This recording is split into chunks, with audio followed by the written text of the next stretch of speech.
अस्सलाम वालेकुम dear students, unit number 5 daffodils summary. आज हम इसकी समरी और इसका तर्जमा करेंगे। This poem has been written by William Wordsworth. ये नज़म विलियम वर्ड्सवर्थ ने लिखी है। अ रोमांटिक पोइट, जो कि एक रोमानी शायर है। He is known as the poet of nature. उसे एक नेचर के फितरत के शायर के तौर पर जाना जाता है because of his love for it, क्योंकि वो इससे प्यार करता है। Most of his poem describe nature and its beauty. ज़्यादातर उसकी पोएम जो हैं वो फितरत की खूबसूरती और इससे मुतल्लिक हैं। In this poem he describe an experience of enjoyment at the sight of beautiful daffodils. इस पोएम में शायर आबी नरगिस की खूबसूरत नज़ारे और इससे इंजॉय के बारे में, इससे लुत्फ़अंदोज़ होने के अपने एक्सपीरियंस के बारे में शेयर करता है। Once he was walking in the countryside. एक दफ़ा वो कंट्री साइड की तरफ जा रहा था। And he came across a large number of daffodils, और तो उसने बहुत सी आबी नरगिस को अबूर किया। Growing along the bank of the lake, जो नदी के किनारे पर उगी हुई थी। The flowers were moving and dancing in the breeze. फूल हरकत कर रहे थे और नाच रहे थे हवा की वजह से।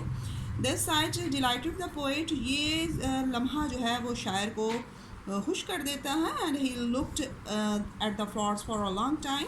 तो वो इन फ्लावर्स को बहुत देर तक देखता रहता है। This site left a lasting impression on his memory. ये नज़ारा शायर के लिए बहुत देरपा होता है। एज अ रिज़ल्ट, इसके नतीजे के तौर पर, whenever he is alone, जब वो अकेला बैठा होता है, and in thinking sad mood, और बिल्कुल उदास मूड में होता है, the same sight comes in to his imagination. तो यही नज़ारा उसके ख़यालात में आ जाता है। And fills his heart with pleasure, तो उसका दिल खुशी से भर जाता है। This experience has become a permanent source of pleasure for the poet. तो ये तजुर्बा पोइट के लिए ना ख़त्म होने वाली खुशी को छोड़ जाता है। अब हम इसका स्टैंज़ा करेंगे।